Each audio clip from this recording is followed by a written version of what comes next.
My parents were both elementary music teachers. They were together as a couple until my dad passed recently, about 4 years ago. My dad and I were incredibly close. He was unconditionally loving and supportive, and I always strived to make him proud. Education was always a priority from my parents and from both sides. I believe I might have been the first child who was black to go from the 1st to the 12th grade in the Chappaqua school system. Being the only black kid in class, that's something that I knew very well, because that was kind of my path. From that early age on, I knew that I was different, and my parents said, just because you're different, you're going to have to do better than everyone else to be considered equal. I had no idea that winning a Miss America title in 1983 would actually be so significant to people that had lived through the civil rights movement. And that, to me, was such an honor, but also something that I had no idea the weight, and that there might be some bad consequences. To have white people who wanted to kill me because I was black, and to have death threats against my family because they felt that I was tarnishing the Miss America crown because I was a black person. So it was an incredible time. I would love to find out whether someone else within my ancestral past did the same thing and made a change, or was noticed, or did something that changed other people's lives. I'm heading out to our family plot at Pine Hollow Cemetery out in Long Island to pay a visit to my dad. It feels like a good place to try and find some information on my dad's side of the family and to begin my journey.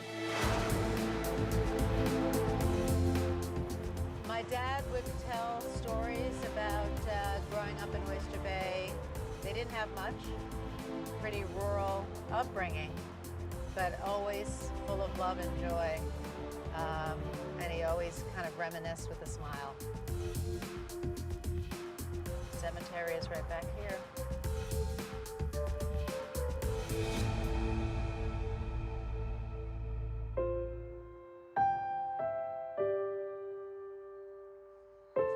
This is the family hill. It's wonderful to have a place to go and to connect with my dad. And when I call upon him, I can feel his presence.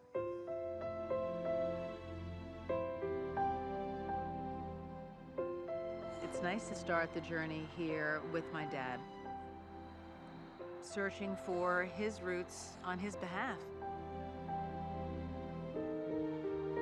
He would be so happy to be on this journey with me, and I know he is. I'm coming out here to visit, but this time I'm looking for clues. I'm hoping to find some information on my ancestors' headstones that I might not have noticed before. I know almost nothing about my dad's father's side of the family, the Williams side, but I do know that my dad's mother's name was Iris Carl. Her father was Frank Carl, and his father was my great-great-grandfather, David Carl. But David Carl, it looks like Company 1, 26 U.S. I would assume this is colored, and that would mean infantry, I think. 1861 to 1865. I guess that would be the Civil War, which would be amazing. So that's a pretty big clue. My question would be, what happened to him? Did he make it, if he was a veteran in the Civil War, did he make it back alive? And what was the catalyst to make him want to serve?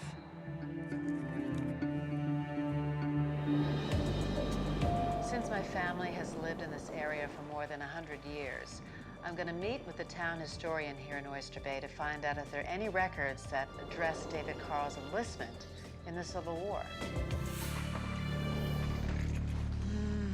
John, my heart is racing right now.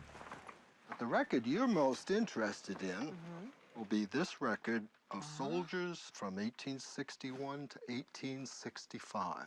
If we go to page 33, Page 33. at the very top, you'll see a name that you're familiar with. David Carl. Enlisted January 2nd, 1864. In New York, blacks were first allowed to enlist December 23rd, 1863. Within the first week of their eligibility, he enlisted. Wow. He was a brave man to sign up, especially in a time where there was a lot of uncertainty.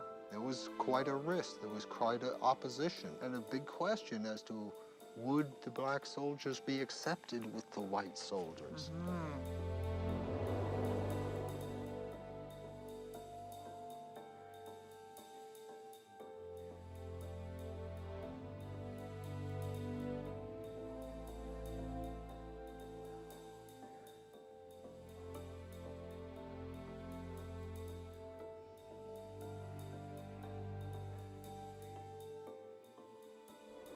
So, he was married, bounty, $300. Yes. Early in the war, they paid a bounty of $75 for enlisting.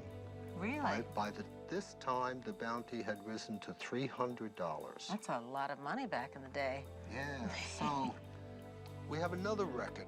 This is a record of the purchase of land by David Carl on January 7th, 1864. So,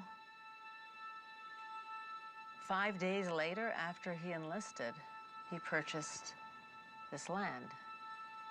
The bounty was $300, and the land cost $200. Yeah. So he bought it to secure property for his wife and his family. This is where it all started. Discharged August 28th, 1865, P.O. address Oyster Bay, Queens County, New York. So he survived the war. He survived, yes. The question is, when he did serve, where did it take him? There's no indication of what happened to him or where he went in the war. For that, you're going to have to go to the National Archives. National means Washington, D.C.? Yes, it looks like you're going to Washington. I'm going to Washington, D.C., okay. I'm learning that my great-great-grandfather was an incredibly selfless man. He put his life at risk, enlisting in the Civil War in order to earn money and buy land for his family. I'm heading to Washington, D.C. to try to find out more about the risks he was taking.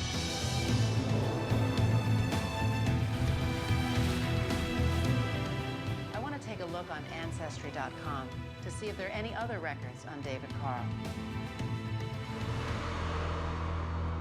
Let's load it up. 1870 census. So David Carl, 27, male, mulatto. Okay, Louisa, 27, same age, his wife. W. She was white. And then the kids were MM, mulatto, mulatto. One of them, my great-granddad. But in 1870, to be an interracial couple. So he was married to Louisa when he went to war. Being free in the United States meant something. He had the freedom, obviously, to marry who he wanted. In a time where I can't imagine how difficult that would have been. It was difficult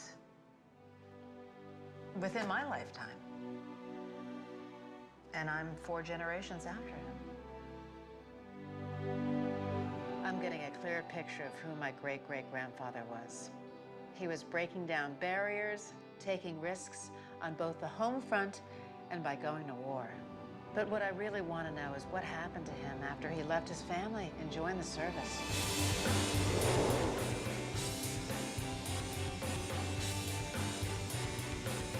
Look at that.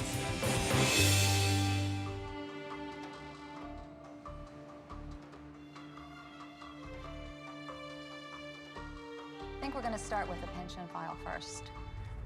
This entire file is on your soldier, is on David Carl. Really? These are the original documents. This is a good one to start with. Why don't you can touch it. Oh, can I? Okay. Yeah, you can. Department of Interior, David Carl, Oyster Bay. When were you born? Oyster Bay, 1845. What was your occupation? And engaged with boat-wise steamer. He worked on steamers. Oh, okay. He was a crew Okay. on steamers. With the oyster industry in Oyster Bay. Color of your skin, colored. Okay. Were you a slave? And he wrote never. He was never. He was born a free man. Wow. Never, period. That's awesome. It is. Ah.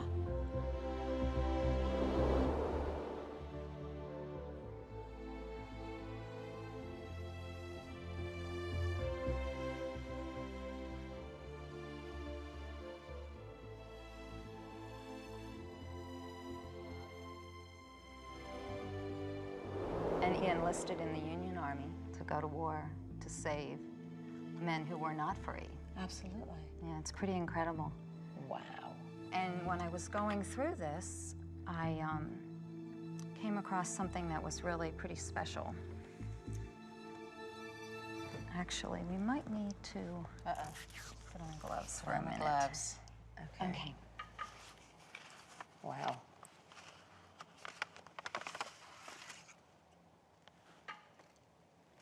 Is this a picture? Oh my gosh. Wow. Can you see it? It's called a tintype. That's an image. That's him. He sent it in to say, I'm David Carl. He's in his Union uniform. I thought he looked like my brother immediately. When I saw this, I thought, oh my gosh, we have to bring this to light. Go ahead. Oh my goodness. My heart is about to jump. Look at that. You can pick it up. David Carl. Look at that. And there's the flag. A handsome guy. So is this unusual to find an actual tintype in a file?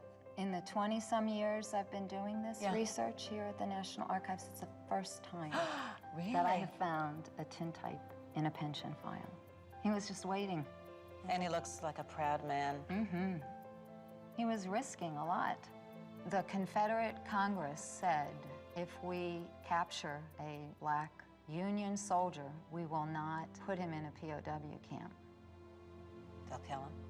Or they'll put him in slavery. Wow. Yeah. What a risk. It was quite a risk. Do the records show where he served? This is it. This is called the Record of Events, Company I. Company I, 26. 26. U.S. Colored Infantry. Mm-hmm. And this will tell us May and June of Beaufort, South Carolina. That's where they were headed. Okay. Do we know what happens in Beaufort, South Carolina? What you're going to have to do is meet up with maybe a historian whose specialty is the campaigns that occurred down in South Carolina. I feel another trip coming up. I think so. You've not been to Beaufort? Never been to Beaufort. Well, I think you're going to have to go there to find out. I think there's much more to the story. That's still incredible. I knew David Carl risked his life as a soldier in the Civil War, but it's even more frightening to think that as a black Union soldier fighting in the South, he could have been enslaved. I just want to get down to South Carolina and find out what happened to him.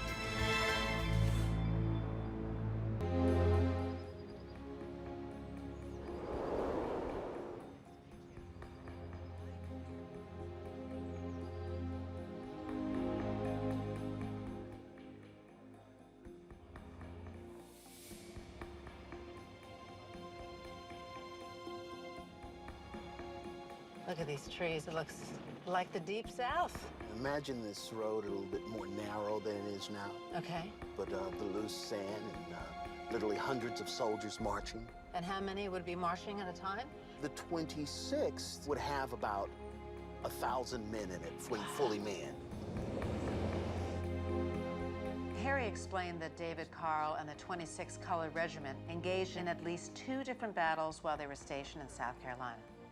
But he took me to the field where the fighting was intense, the location of the Battle of Bloody Bridge.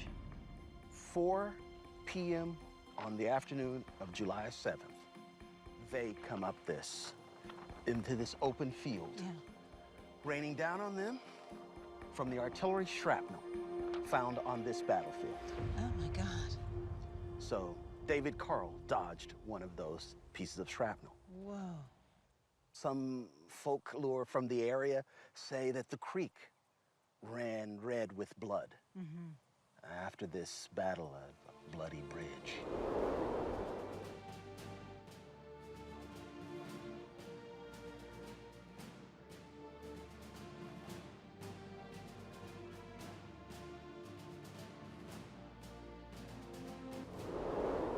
Their work wasn't done. Really? After the surrender of Lee's army to Grant, his army still doesn't go home. Really? In fact, they may be performing the most gratifying duty that the soldiers who serve in the United States Colored Troops actually performed. This is a letter from one of the soldiers in the regiment. Our duty is to let the colored people know that they are free citizens of the United States and to protect them as such. Their duty was to ensure that the Emancipation Proclamation was enforced. So they are a liberating army, and they do the job of liberation duty. That's fantastic. Soldiers like David Carl, they do the work. Made sure it happened. Correct. Ah, amen. That's amazing. He was a freedom fighter, enlisted by his own free will, left his home and his family, and came down here to a place where he ensured other men of color could live like he did, which was free. And after all of this, after all the hardships, he returned home to have kids, which had my dad, which had me. It's wonderful. It opens up more questions for me because if I had Southern roots, what were those stories like? They might not have had the opportunity to be born free. What were their stories? And what was their life? I'm sure was markedly different. I would love to explore that. Because my dad's not here to answer questions, I'm heading to Baltimore to visit his older brother, my Uncle Earl. I'm hoping that Uncle Earl has some clues for me about the lineage on my dad's father's side of the family. I got a great picture of the Carl family, but I know virtually nothing about the Williams side of my ancestry.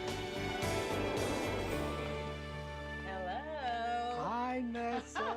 How are you? Good to see you. Same here. How's it going? Good. Wow, I've been on such a journey. Yeah, And I've got lots of questions for you. Look at these family photos. Okay. Now, this is your dad when he graduated from high school. And your grandfather, Milton. Milton Sr. Yeah. Matter of fact, here's his picture. He was 19 at that time. 1930. So he was born around 1911 or so? Yeah. He was born in Memphis. Okay. His dad was a barber, and his name was John Hill Williams. That's his father's name? Yeah. Yeah. So his father was a barber, you said? And, A barber? And he was John Hill Yes. Williams. Okay. And do you know what his wife's name was? No, that's You don't know? that's the mystery too. It's a mystery. Dad's mom died when he was so young that he didn't know. He wasn't 1 year old yet when she died. Right. Then John Hill Williams died. Okay. Dad was 11. So Milton Sr., your father and my dad's father, since he lost his mom at a young age and then lost his father, John Hill Williams, at 11, Yeah. we don't really know much about his side of the family at all. No, it grieved him to talk about those things, I think. It's painful. Yeah. Oh, my Uncle Earl. He's the closest thing I have to my dad. And I'm so grateful that he could fill in some of the gaps. Love you. Yeah, I love you too. Okay. Okay. Off to my journey. My next mission, to find out more about John Hill Williams, who was a barber in Memphis, Tennessee. And who was his wife?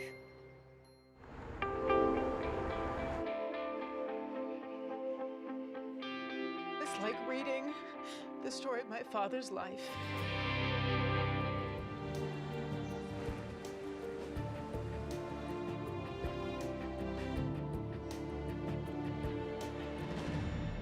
I know that Milton Sr., my grandfather, was born around 1912. So I'm looking for more information on his dad and his mother. His mother died very early in his life, so we have nothing. Okay, so here's the 1910 census. This is a little hard to read. And actually, the family's right at the very top there. John Williams. And look over here. You knew he was a barber, right? So if we go way Memphis. over here. Okay, barber. Yeah. And Own shop. ran his own barber shop. Fantastic. Isn't that great? And Mary, wife, Mary Williams. Mary. Mary. So it's, yeah, Does it she's say female. white? Well, it's in youth. Oh, mulatto. Okay. In the 1910 census in particular, the definition for that was anybody with some noticeable African-American blood. Right. So that's Milton's mom. Wow, Mary Williams. I went further and I searched for her obituary record, and this is amazing. This is the obituary? This is her obituary. Oh my okay, gosh. so this tells you a whole lot about the family. This is kind of eerie. Friday evening, February 20th, 1914. So my grandfather was 2. Okay. At 7:25, Mary Williams, age 38 years, mother of Clarence, Arthur, and Milton, and daughter of Elizabeth and the late William Fields. So her name is Mary Fields. Yeah. So Mary Fields. And her father is William Fields. Well, that's a great clue. So now I know that my great-grandfather's wife was Mary Fields, and that her father, my great-great-grandfather, was William Fields. And here is the 1880 census. All right, so they're still in the same area. Okay. That's William, W.M. W.M. So if we look right across here. School teacher. Ah. So he was a teacher. Interesting. So you have school teachers in your family? Both my parents are school teachers. Oh, wow. Yeah. So if he was a school teacher and he was mulatto, Right. so he was a man of color, In as Tennessee. a school teacher in Tennessee, he must have been an educated man to teach school. And so soon after the Civil War. Yeah. That's also fascinating. And they're all born in Tennessee, okay? Tennessee, so we got some Tennessee roots. Serious roots. Every clue I get is just another piece of the puzzle to my life and who I am. Education was in our blood, and the importance of education is here in black and white, right in front of us. Today, I'm flying south from Baltimore to Nashville to meet Kathy Lauder from the Tennessee State Library and Archives. She's asked me to meet her at the state capitol. This is a bust that we just installed in the statue of Samson Keeble, who was the first African-American legislator in Tennessee. And I thought you might like to see this first. We're very proud of this. Samson Keeble, first African-American representative to the Tennessee State Legislature, 19th century. Look at the William A. Fields? Yes. Whoa. That would be someone you know. You're So he was? He was a legislator from Shelby County, and he served in the Tennessee House of Representatives. Fantastic. One of the first African Americans elected, so it was very impressive. Wow. And those were his dates from 1885 and 6. He was in the 44th General Assembly. Phenomenal. This is where he actually would come to work? Yes. And wow. In this very building, and it was very much like this. It hasn't changed. Very impressive. Wow. If you'd like, we can go inside. Sure, I'd love to see where he worked. Go right around here. Okay. It's an extraordinary discovery to find out that my ancestor, William A. Fields, made history here in Tennessee. I made history in my own right, but this is where it all begins. This is the photograph of the 44th General Assembly. And your ancestor is number 33, closest to the legend there. And that's William A. Fields. Look. Oh my gosh. Amazing that I can put a face to the name. And we've made you a copy of his picture to take with you. Oh my God. This is amazing. Wow. We know roughly where the Shelby delegation sat. Would you like to go sit over there where he sat? I'd love to see where he sat. Oh my God.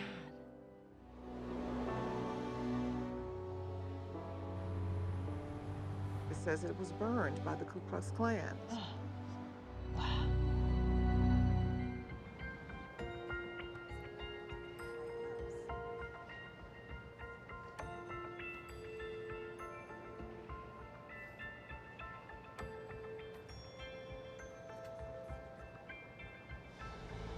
The first thing I'd like to show you is the certificate of election that he brought in when he was elected and came in.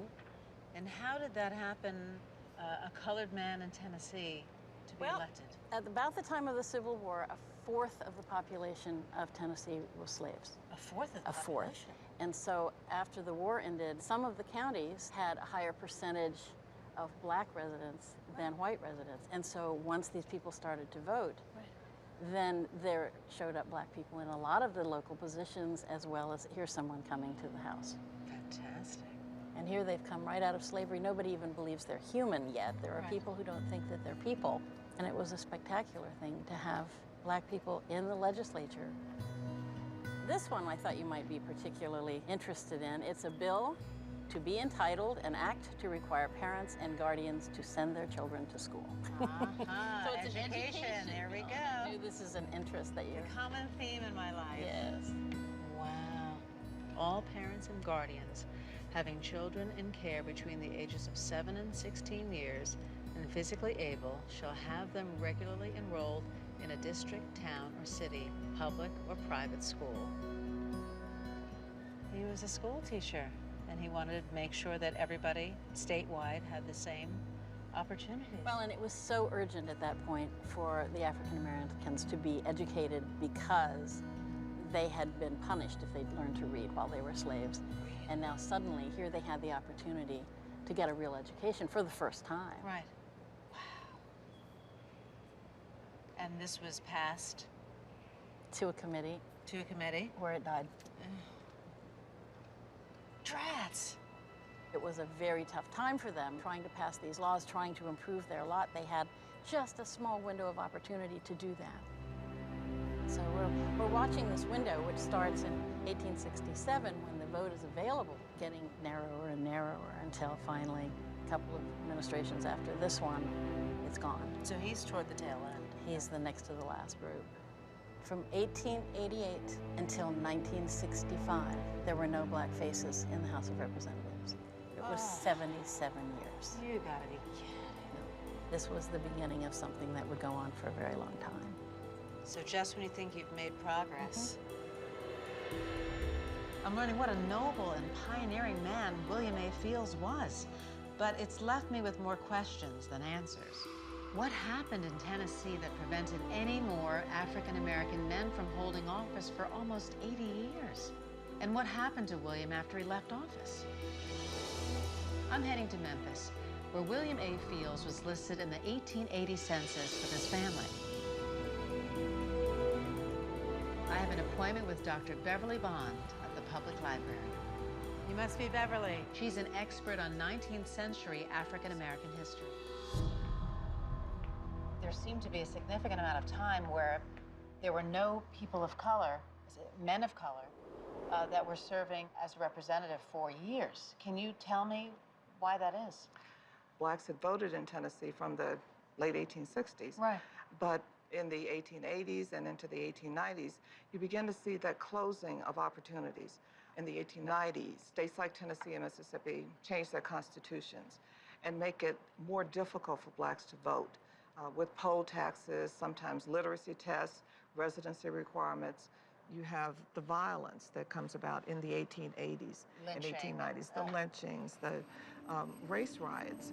In Tennessee, you've got this racial violence that's, in a sense, being organized, to use the terms of today, into terroristic organizations like the Klan that were established primarily to maintain a sense of pre-Civil War order in the South.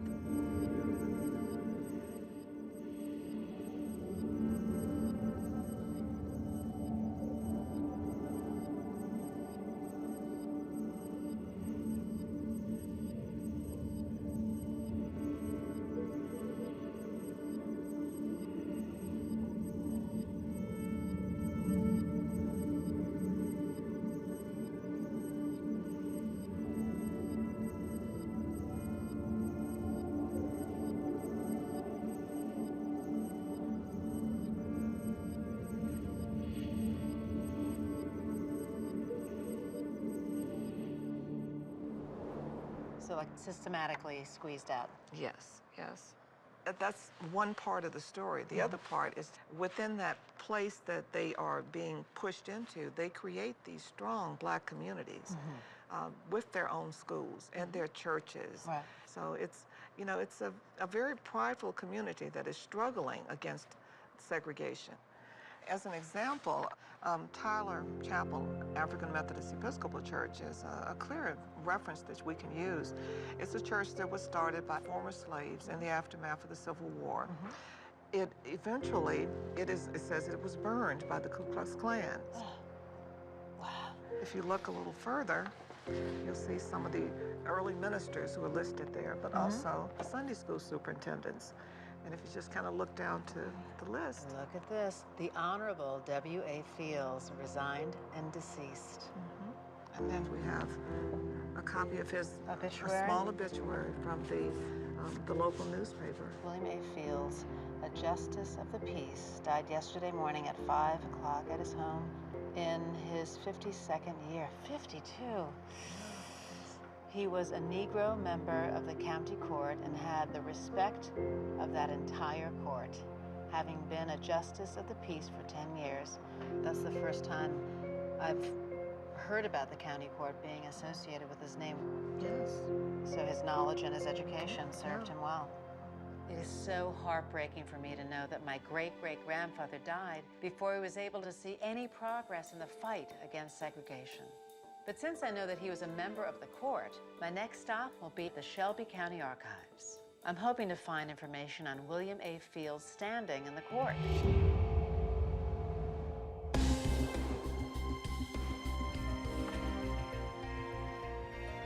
Wow. Dad would be He would be so very excited. excited. Oh Yeah. my goodness.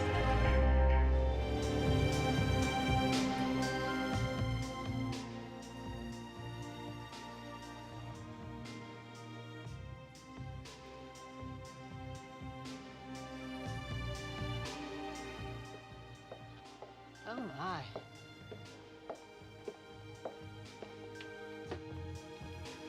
I found something for you in the quarterly court. Big red book. Minutes, July 1898 to July 1899. William A. Fields served on the quarterly court, and I did find something interesting here on page 250.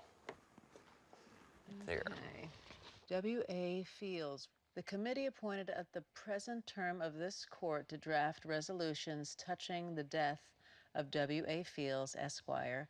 William A. Fields was born near Fisherville in Shelby County about 52 years ago. Fisherville, near Fisherville, what was Fisherville like? Well, at that time when he was born, that would have been a cotton plantation area, and most likely he was born a slave on a plantation. He was faithful and true, discharging with fidelity every trust confided to his keeping. While he has not left large earthly riches to his afflicted family, he has bequeathed them a legacy more precious than gold, more imperishable than monumental brass, a spotless name. Wow. He sounds a lot like my dad. And this is my dad's story of a man who taught and changed people's lives, was faithful and true to his family. And it's like reading the story of my father's life, but this is 100 years before he was ever alive. It's extraordinary. And it just makes me so proud of the men that I am descended from and the family that I come from. Wow. My journey has come to an end, so I'm heading home to Los Angeles to share all of these incredible discoveries with my mom, my brother Chris, and one of my daughters, Sasha. So you glad you went? Oh, it was fantastic. I wish I could have taken you on every step. Wow. I never thought I'd find 2 pictures of ancestors that far back. Exactly. Amazing. Oh, Dad would be so He would be so delirious with excited. excitement. Oh, Yeah. my goodness. Isn't it extraordinary that here's a free man of color Right. deployed down to fight for emancipation and to end slavery. Yeah. But yet, And then this is an educated man who was born into slavery Right. and picked up the ball after David Carl's troops freed the slaves and tried to make sure that every freed child had the right to an education. Wow. You know, so it's an amazing through line. Mm-hmm. That's your great-great-great-grandfather. The through line that I get from my 2 great-great-grandfathers is that the men in my life have been heroes that have made a difference and been there for their families. What I loved about this journey was the amazing parallel with my dad's legacy. The fact that my dad served in the Army, that he was a school teacher, he was very heroic in his life. And it's my responsibility to teach my own children the value of their roles in history, just as my father taught me.